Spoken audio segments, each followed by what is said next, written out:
and welcome to our part 2 of our review regarding our first term. And I hope on the part 1 ay marami kayong natutunan regarding sa ating review. Now this time, this is the continuation of our topic, the previous topic. Now we are in coordinate geometry right now. So in coordinate geometry, we will going to focus on the reflections, translations, rotations, and deletions of a certain coordinate. So let's get started. So, which coordinates tells how far a point is from the y-axis. So, tatandaan natin sa coordination or sa coordinate or sa Cartesian plane, if there is y-axis, syempre corresponding niya is x-axis. So, meaning the x-coordinate is the horizontal distance from the y-axis. So, siya mismo yung magdidictate ng distance from y-axis punta sa x-coordinate na meron tayo. Next, point A is 3 and 5 is reflected over the x-axis. What are the coordinates of its image? So pag sinabi nating coordinates of its image over the x-axis, so ibig sabihin maglalaro tayo para magpi-flip lang tayo ng coin from the positive x-axis or the positive ng y-intercept pababa sa negative y-intercept. So, ibig sabihin, the reflecting over the x-axis keeps the x the same and negates. O, ibig sabihin, lumalabas dito na ang magbabago lang is yung ating y-axis. So, if you notice, you have xy and then implies 2x to negative y. Notice na pareho lang ang sign ng x natin but nagbago yung ating y dito. So, therefore, this is now equal to 3 and negative 5. Okay? Next, a point 1, 1 is translated 4 units right and 2 units up. What is the new point? So, dito, this is actually easy. Bakit? Kasi isipin lang natin yung rise over run. So, pag sinabi nating rise over run, we are referring to y over x. So, yung rise natin is parating y. So, dito yung 2 units up, that is your y.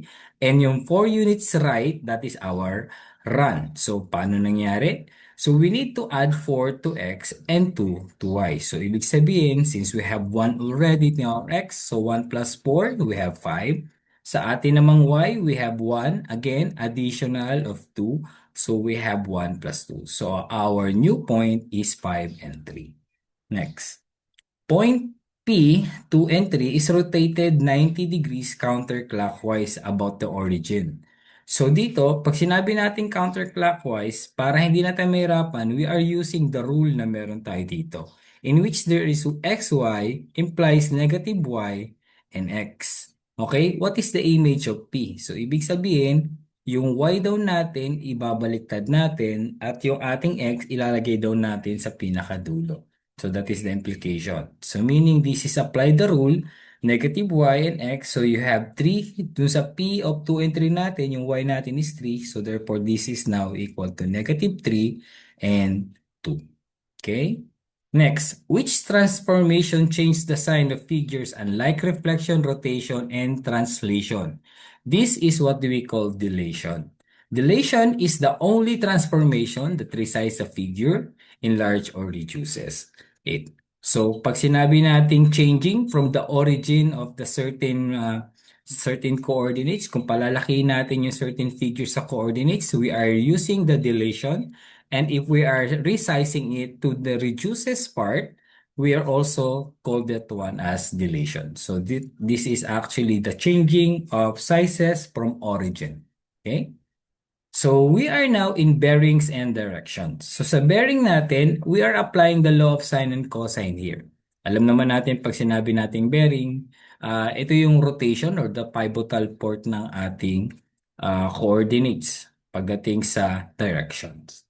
So a bearing of N or north 30 degrees east means you are starting face north and rotate. So anong ibig sabihin nito? Meaning the north 30 degrees east means starting from north turning 30 degrees towards the east. So pag sinabi nating N 30 degrees east, yun yung parang pag-move niya from north part papunta sa east part. Okay? A ship courses describe north 50 degrees east. What is the angle measures from north? So ito napakadali nito. Bakit? Ang angle measure nito from north is actually 50 degrees. Bakit tayo naging 50 degrees? Kasi pag sinabi natin it bearings notation, simula daw sa north, magmumove daw tayo ng 50 degrees pababa papuntang east. So it's measured directly from north. So meaning the 50 degrees is measured directly towards north, up from north, papunta sa east. Next, two lighthouses are 8 kilometers apart. From lighthouse A, the angle to a ship is 50 degrees. From lighthouse B, the angle to the ship is 70 degrees. Which law should be used to find the distance from the ship to lighthouse A? So ano ang dapat natin?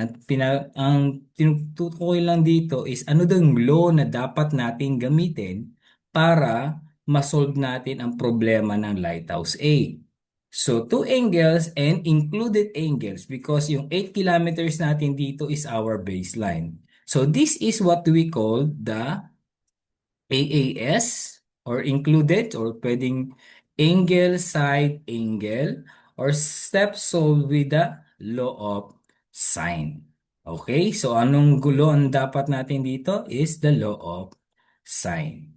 Okay? I hope that is correct or I hope you understand that. Next, a surveyor knows two sides of a triangle lot and included angle. What is the most direct method to find the third side? So ano daw dito? Two sides of triangular lot, included angle. What is the most direct method to find the third side? That is two sides and included angle. That is side, angle, side. So this will be solved using the law of cosine. Okay? Kasi pag sinabi mo may included angle, ibig sabihin yung angle nasa gitna, given yung two sides. Okay? So ang pinaka-the best dito is the law of cosine. A student used the law of sine to solve a triangle even though two sides and included angle. Take note side, angle, side. Okay, yun yung kanyang choice. Ang tanong dito, dahil yun ang choice niya, law of sine, what is the best choice? So, ibig sabihin, there's something wrong with a student of having a law of sine as his choice or her choice. Meaning, side angle side has no complete angle side pair for the law of sine. Okay? Wala siyang complete pair. Bakit? Yung side, yung angle, yung side, walang complete pair yun. Magkakaibang identity yun. So, ang dapat niyang ginamit, instead of law of sine, will be the law of cosine because it is the direct route towards the next side.